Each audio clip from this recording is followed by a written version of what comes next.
infrastructure? That is a question that we are tackling this afternoon right here on Inside Government, and we are talking to the CEO of Kenya Innovation Agency, Dr. Tony Omansa. Thank you very much indeed for joining us. First of all, take us through the research as well as innovation ecosystem and give us a status update on what's happening in that space. Good, thanks much, Brian, for having me here. This is a subject of significant interest to me and to a number of stakeholders. First and foremost, for the country, there is significant improvement in the way we are organized to drive innovation. The head of state issued a directive for a new state department to be established within the office of the Prime Cabinet Secretary to be in charge of science, research and innovation, and within which the Innovation Agency is placed. Secondly, is that there has been a continuous growth of the institutions that champion innovation. For example, the Innovation Agency now, with a lot better instruments of governance and management, we're recruiting and scaling the capacity internally and also expanding our portfolio of programs. In the past, we've done a lot of work with the universities. Now we're moving into the TVETs, we're moving into public sector, we're moving to support enterprise support organizations. Our convening mechanisms are becoming stronger, and also socializing the narrative of innovation and guiding the systems of innovation are becoming clearer because more and more people are appreciating what exactly this is all about. Now, we haven't got it all right, but there are a number of ways we're doing well. For example, now Kenya leads in Africa in attracting foreign direct investment to support innovation and startups. The country keeps to continue to do better in terms of global startup ranking. As you just rightfully indicated, yes, the Global Innovation Index, we have done poorer than we did last year and actually the year before. And I will elaborate a little more what exactly that means and what we are doing about it. So, you know, I was trying to go through that report, not actually trying, but I was going through that report. Yeah. And it says that our investment in R&D, which is a key driver of innovation, is not improving. It is still stuck at 0.8%. When you compare that with major leaders, you know, like Switzerland, you know, they are committing significant resources, almost 15% of their annual budget going into research and development. As an agency, how do we plan to deal with this? Okay, so first and foremost, it's correct that we are not putting as much as we should. We've got an Act of Parliament that pronounces itself that we are working towards a 2%. As we project to the 2030 vision, the spirit and the determination of the institutions and individuals who put together the Act was that we will do 2% of our GDP. So one is the Act of Parliament pronounces. Secondly is that the head of state has consistently pronounced himself in the recent past, particularly having established the new State Department, that that's the trajectory of moving towards the 2%. Now, 2% is not a small amount of money. It takes a bit of time to get there. So it's more of a trajectory rather than a destination. And once you raise the profile of this and we educate the stakeholders that need to know, particularly the National Assembly and the National Treasury, and the clear communication is done, there has been commitment in the recent past that we are definitely going to move forward. And that has been reflected in the budgeting process and cycle. And also the programs that we run, because the funds have to be absorbed by something in particular. And so we've been refreshing our programs to be a little more ambitious, a little more determined in showing so what when these resources get allocated and how do we manage those resources, especially when you receive. Now, it is important to mention that it is not the Innovation Agency that will absorb these resources by itself. We've got research institutions, numerous of them. We've got TVETs, we've got universities, we've got innovation hubs who are the beneficiaries of these resources. And we're going through that process of lobbying and engaging and convincing bilaterally and multilaterally on how we move forward in this area. Now, there is also something else that we have to mention, is that innovation funding does not only come from government. World over, government does the funding at early stages of technology development. This is R&D, as you actually called it. And in technical terms, we call that technology readiness levels 1, 2, 3, up to probably 4 and maybe 5. Beyond there's an expectation that private sector takes up. And so one of the things that we've been doing as an innovation agency is to strengthen access to financing. This is not necessarily funding, but access to financing. And this comes from private sector. There are investors, there are angel investors and VC, and we've been building our relationships and trying to channel the pipeline out of startups to them for investment and trying to track our performance. So gradually, as we see it in the course of time, we are on a trajectory of getting to the 1% and build from there into the 2%. Yeah. I know last year the president made a declaration that Kenya be moved from the Ministry of Sports and Creative, Ministry of Youth, Sports and Creative Arts, to be domiciled at the presidency. Has this happened? And if yes, have you seen any impact of that movement? Thanks very much for bringing that up. Yes, the President pronounced himself on the need to move the innovation agency to the office of the president, and there was an executive communication to that effect. And the main reason behind that is the strategic positioning of an innovation agency, because it's cross-cutting in nature. When you place it in one ministry, which used to be in the Ministry of Youth Affairs, Creative Economy and Sports, there is a bias that it is meant for the youth. Innovation is for the young people. When you place it in the Ministry of Education, where it used to be before, then it appears that the innovation agenda is only for universities or education institutions. And so by placing in the Office of the President, Executive Office of the President, which some countries have done, and especially when in the formative stages of the structuring the national system of innovation, it means that you have an aerial view and you're able to coordinate, because our mandate is to develop and manage the national system of innovation. Now, we are not the innovators. Innovators are from everywhere, and you're trying to coordinate that. So the president, upon his directive, at the point of issuing the executive order that now organized government thereafter, wisdom was that we move the innovation agency to the office of the Prime Cabinet Secretary, which really, by and large, has a cross-ministerial responsibility, but is a little more operational as opposed to strategic governance of the country. So now we're placed at the office of the Prime Cabinet Secretary, which achieved the objective that we had in mind, and it has paid off in a number of ways. One is that we're able to interface with several state departments, within, of course, the Office of the Prime Cabinet Secretary and beyond. And we interact quite a lot more efficiently with different government ministries, as well as private sector. Now, the university ecosystem, for example, now is one of the stakeholders we interact with. It's not the only stakeholders that we interact with. And that has paid off. The second bullet that I think is a connection with the international community. Because we are closer to the State Department for Foreign Affairs and Diaspora Affairs, there has been a lot better interaction with the foreign ministries, with other governments, with giving us a bit of leverage in how we think about technology transfer, to and from Kenya. So to that extent, and thirdly, of course, is all the conversations around strengthening the budget allocation are definitely in place, and we're already seeing improvement.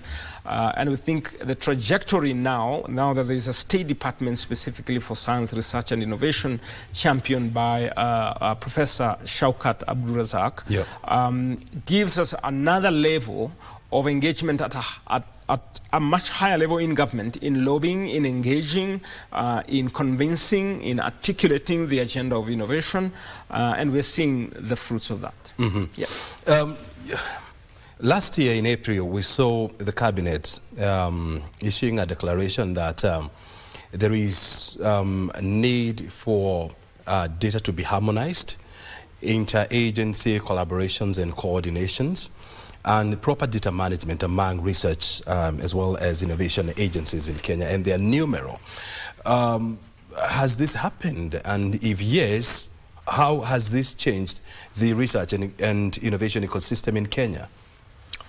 Thanks very much. I mean, you're right that institutions that operate within the value chain of science, research, and innovation need to collaborate. I mean, there's someone who is building skills, there's someone who is doing research and generating some specific outputs, there's someone who is incubating something, there's someone who's providing infrastructure. You know, for example, Kirdi that provides infrastructure for innovation. There's somebody else who supports with markets and Ministry of Trade, for example, you know, thinking through export promotion and so on and so forth. So all these institutions. Now, this is partly why moving to the Office of the Prime and Cabinet Secretary is very strategic, because we are now able to build the value chain. And how we're doing this is through innovation clusters. You know, if you're innovating in ICT, it's very different from when you're innovating in engineering. The levels or health sciences, for that matter, the dynamics there are unique. So we've organized, first of all, ourselves into innovation clusters so that the interventions that we provide to institutions and individuals are a lot more targeted. And what we're building around this is, if I take an innovation cluster, one of those that we are already really running very well is the bioeconomy, bioscience. And we've built a framework around it. And in here, you get educators, you get startups, you get incubators and venture builders, and you get the funders all together. And we've got a governing framework around it that we're putting together so that all these people interact, we convene them and we support their efforts and we track the data around this particular cluster from the entire value chain of capacity development, of financing, of infrastructure, of policy, and so on and so forth. It's not going to be something that we'll achieve overnight because it's cluster-based and we have to build that. Internally at the Innovation Agency, we've now expanded the human capital that supports all this. We used to be a lot fewer. We've scaled the number of staff by probably about 12 or thereabout, senior officers who are going to be hand-holding these processes. We've developed a master plan. We had done a master plan for innovation, a 10-year innovation master plan that looked at capacity strengthening, infrastructure enhancement, access to financing, access to markets and policy. And now we've also unveiled a strategic plan for research, financing, and capacity enhancement. Now we've got all these frameworks in place, and since we're building the human capacity that then coordinates, we're getting more and more efficient in mobilizing and tracking data. Internally, we've also identified the key indicators that we need to be tracking and the digital platforms that enable us, the characteristics of the digital platforms that we need for tracking. As we get along, we were able to generate our first innovation outlook last year that focused on the national system of innovation. And we are moving to refining it, leveraging AI and so on and so forth. So I see light at the end of the tunnel because the systems are getting better. And you're talking about a master plan. And last month, we saw the National Research Fund launch its 5-year master plan that talks about research financing as well as capacity strengthening. You're also saying that you have your own master plan. How do these two marry into each other to ensure that you're not running competing interests? Great. You know, the master plan that we just launched, and you know, sometimes it has to do with which institution started working on something when. So we started working on a 10-year innovation master plan about 2 years ago. And the focus really was, how do we get the jargon and the language about innovation clear enough so that then we work together as a country. When I go to a research center and I talk commercialization or I talk investment, we are on the same frame of mind about the terms, the practices, the priorities, the key inputs and expected outcomes of innovation. So innovation really is about creating new value and capturing it in a way that it impacts people and transforms their lives. So we had already worked on this master plan. Now, how do you finance it? Then you start asking yourself, okay, so what are the sources of financing this master plan? And you start asking yourself whether you are comprehensive, you've thought through enough about the various sources and how you're going to track the financing. And this is what led to also establishing the research financing master plan and the capacity strengthening. Now, capacity strengthening has a broader array of issues here. There is a researcher, there is the innovator, there is the funder, there is the policymaker, and so on and so forth. So the master plan around research financing and capacity strengthening feeds automatically, because it's a value chain. It feeds and strengthens the innovation master plan, as it were. And by the way, master plans are not legal documents. They are not acts of parliament. Mm-hmm. They are yardsticks that help us collectively think about issues in a common and with a common understanding as to where we want to take them. And so far, they are paying. We are seeing the results of these efforts. Mm-hmm. When you look at the country's research and innovation ecosystem, with all the players and scattered everywhere, is there any way that we can have a coherent ecosystem that is lean, that is well guided, by putting together all these agencies in one basket where there is clear thought leadership, there is a clear and coherent strategy? Yeah, you're right. I mean, it is one of those issues that we've been trying to lobby for, so that we get a more organized structure. We have made some major milestones already, and I will articulate this in a little while. The very fact that the head of state guided that we establish a State Department for Science, Research and Innovation and hive it off from the State Department of University Education and Research is a major step forward. And secondly, have a principal secretary to oversee this State Department and the key institutions already aligned to it. Thirdly is positioning the State Department within the Office of the Prime Cabinet Secretary, so that there is that strategic view about research and innovation across the country. Now, we're going an extra step, and one of those steps is, how does the State Department for Science, Research and Innovation interface with research centers that are in different ministries? Yep. They are supporting those ministries by virtue of the expertise that they provide in terms of research and the output. But the question then is, what is the say of the State Department for Science, Research and Innovation to this, to guiding the national agenda of research, leveraging these entities that are spread across?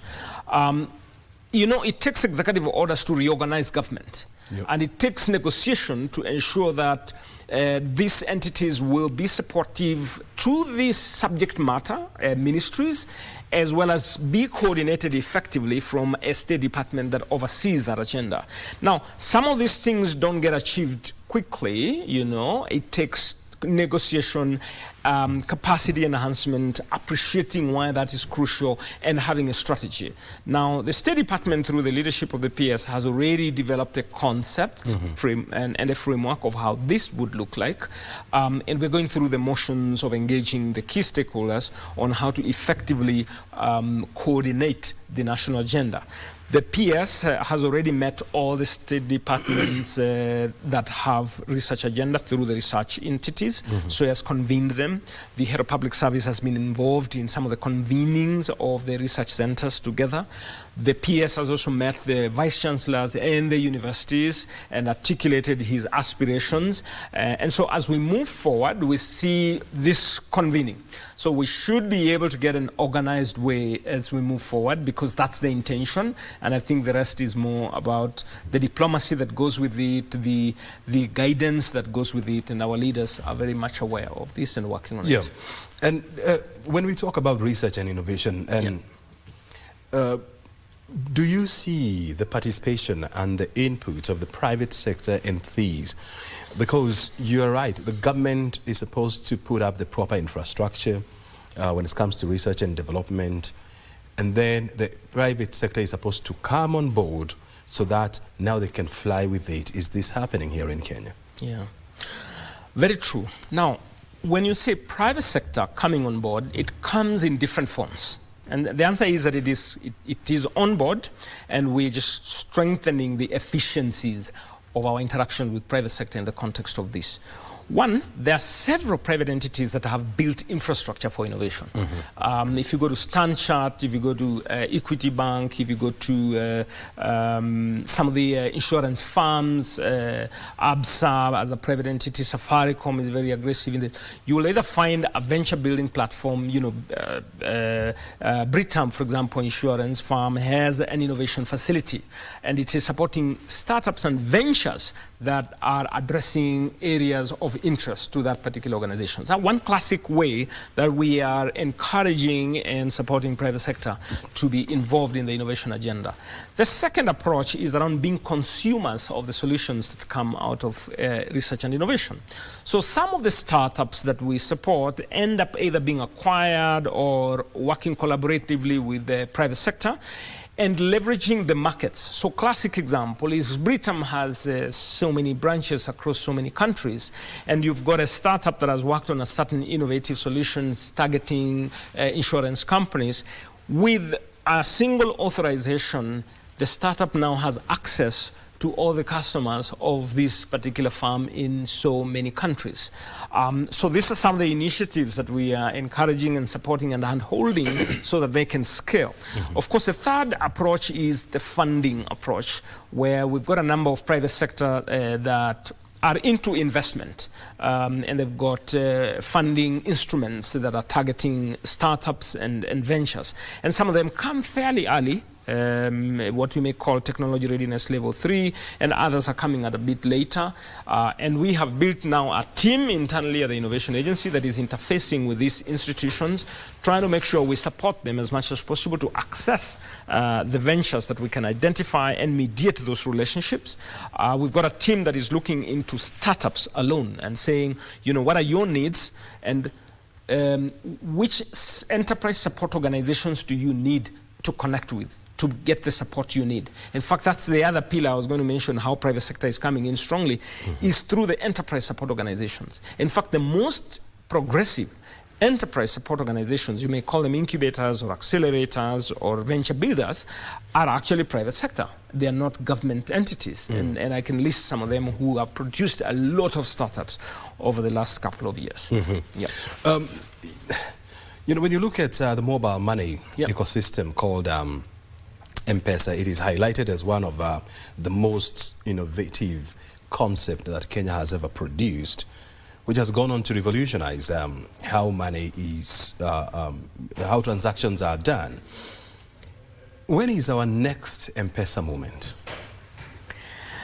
Wow, that's an interesting one. It's good to look at what was the characteristics and the genesis of M-Pesa and what did it teach us, and how do we possibly reproduce in other sectors. There was a need around how money moves, and people, especially in the informal or non-banked community, moving money around as cash required that either you're sending it by bus or you're giving somebody to deliver for you on the other side, and so on and so forth. If you may remember the send money home concept, it was very popular here because Safaricom was trying to working with other partners, trying to facilitate microfinance repayment, and then stumbled on this thing called send money home, and then the rest is history. Now, problems and challenges at scale are the ones that produce solutions at scale. And as we keep identifying the challenges we face. Now, if you look at challenges like access to energy, power, or access to healthcare, or mobility, or some of the modern challenges that we are facing around agriculture and productivity. If you say something like food security, those are big challenges, and they require solving them using multiple institutions and multiple capabilities. We have a number of ventures and startups that have emerged trying to address some of these gaps. They may have not, or not may, they certainly have not scaled to the size of, M-Pesa, but you can see them growing rapidly. And some of them have attracted significant amount of funding, and they are very successful. I mean, if you look at an example like M-Copper, which provides solar-based lighting systems and house powering system. It's grown into a regional enterprise. It's actually considered one of the most successful energy-based startup, and it is gone into multiple countries. Whether it will become an equivalent of M-Pesa, time will tell. But I do know that it is one of the most successful in fundraising, and it's doing pretty well. And hopefully, we will have another M-Pesa somewhere along the way. We may not be in entire control of that landscape because of the various market forces and realities of business development. When you find M-Pesa, for example, was backed by a very big corporation, which has a lot of resources and leveraged the agency network to provide the services to users. Now, we don't have an equivalent in the other sectors as such. But let's see. I think people are working and we are supporting as much as we can.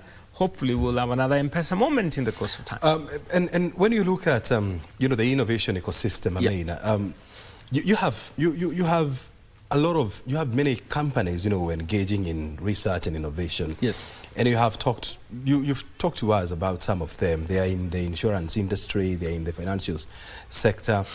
But we also have other agencies, like the Kenya Medical Research Institute, KEMRI. You have the Kenya Bureau of Standards. You have KIPI. All these agencies, they are in that innovation ecosystem. Some in health, others are in transport, others are in agriculture. Yeah. So as Kenya, do you have the human capacity, the economic muscle to bring all these agencies together and to find out or harness their energies so that you don't end up with multiplicity of research in the same field or concept? That's a yes and no, and it's a complex question. Building national systems of innovation, it's a complex issue and takes a bit of time. But I would tell you that one is we have successfully coordinated now the university ecosystem over the last 2-3 years. To the extent that we've developed maturity frameworks for universities, we've helped them to develop innovation master plans, to pay attention more to their innovation niches and strengths. We started off with 5 universities trying to build that system, moved into about 14, went into 25, and this year we'll be scaling that to 30. And we've built a lot of interventions so that then we sort out those issues of multiplicity, duplications, and niche issues and so forth. We do a lot of capacity building for heads of institutions, the vice chancellors. We do DVCs, we do entrepreneur teachers and so forth. And this year, we're now making inroads into the TVETs. And we are also making inroads into some of the public institutions. We've only made some slight inroads into KEMRI and Calro. So I must admit we haven't got there yet. So in a way that, because when you think through how you're going to support across, these institutions are unique in their own rights. So how you intervene for universities and how you intervene for TVETs is different. For example, in the universities, we call a program research to commercialization. Why? Because there's heavy research work done. When we go to TVETs, you call it workshop to market. It's the same principle, but they look at things from a workshop standpoint. Now, when you design interventions, you've got to be very sensitive and build your momentum, cement, and then move to another, and so on and so forth. Now, I think, given now that the last 1 or so years we've expanded the capacity of the Innovation Agency, we're now moving towards supporting all these sectors. We now have a focal person for public sector. We've got a focal person for universities. We've got a focal person for the TVETs. We're going to establish a focal person for research institutions. We even have a focal person for students. So I would say that we don't yet have the muscle, as you framed it, to serve all of them rapidly. But at the same time, we needed to build the internal competencies and the framework that enables us to intervene at different stages and with different stakeholders. And what I can see over the next 1-2 years is that then we have both the financial and the technical capabilities to convene and rally. On an annual basis, we do host what we call Commercialization and Entrepreneur Institution Leaders Summit. Over the last 3 years, we've been hosting vice chancellors, and this year it will happen between the 20th and 29th of August, and we normally host this in Mombasa, and many heads of institutions come, and many lead researchers come, and we try to harmonize as much as we can, and we've got a number of partners who also come on board. And I think as we go, this year we're expanding from the universities, we're moving into the TVETs as well. So we've got a track on strengthening commercialization and innovation in TVETs. And what I can see happening is we will continue to expand that, and as the year goes by, I think we'll be a lot more streamlined, leveraging the innovation agency.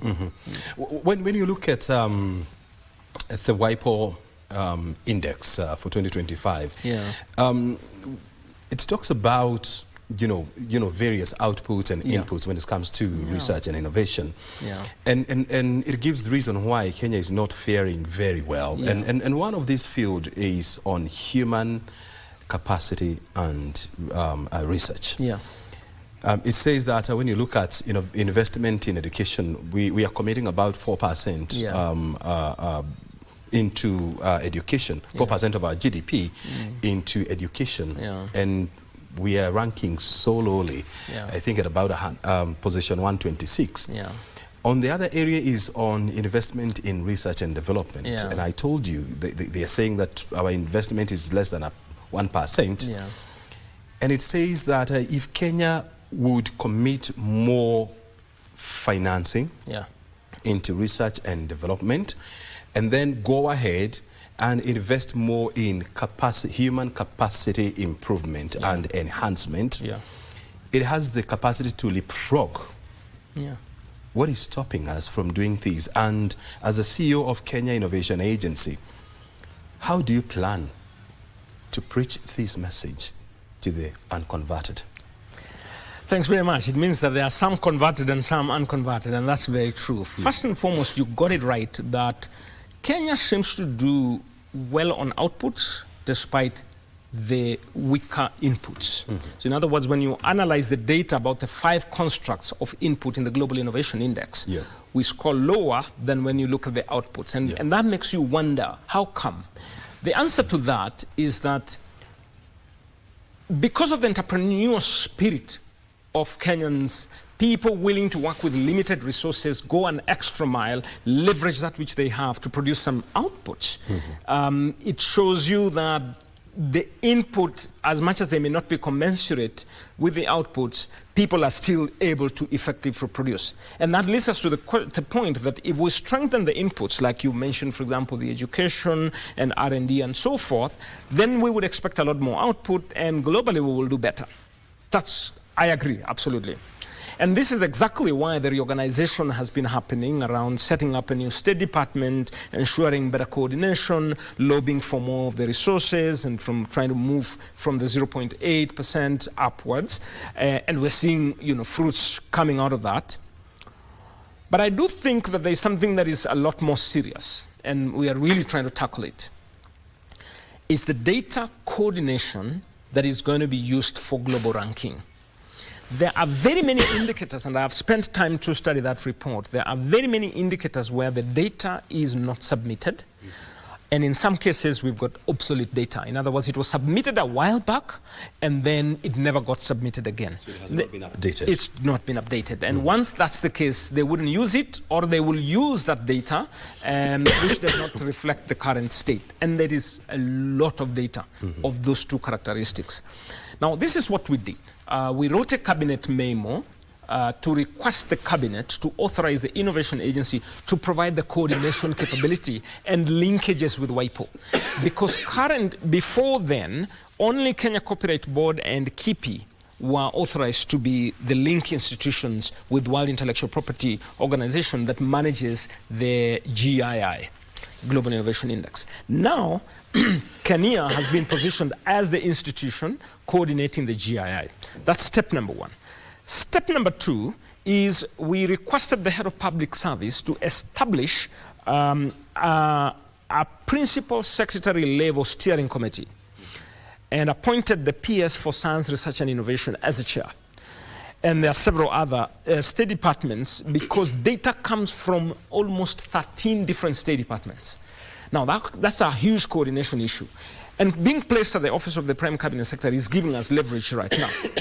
Then the third part is we also established a technical committee which is made up of CEOs of the institutions that provide data. So that then we can hold each other accountable. We can explain to each other why we need to submit this kind of data by when and what the quality we need. And the Innovation Agency is providing the Secretariat services across the board. Now, there's something tricky about Global Innovation Index. If you don't submit your data by around March of every year, you're done. The announcement of the Global Innovation Index performance is around September. If you miss to submit your data by March, nothing will change between then and September. And so we are now encouraging a lot of our partners and saying, our stakeholders internally, even though you're submitting your data and you've missed the deadline of March, continue submitting appropriately, because this will shape the next year's index performance. And last but not least, in as much as we're doing this effort, other countries are also doing the effort. So it doesn't mean that the fact you've done, you're going to do automatically better. No, others are also trying to do better, because the Global Innovation Index is gradually becoming the most credible tool for policymakers to shape how they leverage intellectual property for commercialization and national transformation. I mean, Tony Omwansa, one thing is that you're very passionate about this topic. True. And unfortunately, time has never been on our side. But Absolutely. we'll continue engaging to see that we bring the topic of research and innovation into the limelight. And of course, we give it the due limelight that it deserves. Your time is highly appreciated. Thanks very much. We are on our way to a developed country, and science, research and innovation will shape that trajectory. Definitely. Thank you very much. I mean, we've been discussing the research and innovation ecosystem here in Kenya and how to ensure that we move in one direction, and data harmonization, as well as the right information is given and, of course, collected at the right time. My name is O'Brien Kimani. You have been watching Inside Government. Thank you for your time. Bye for now.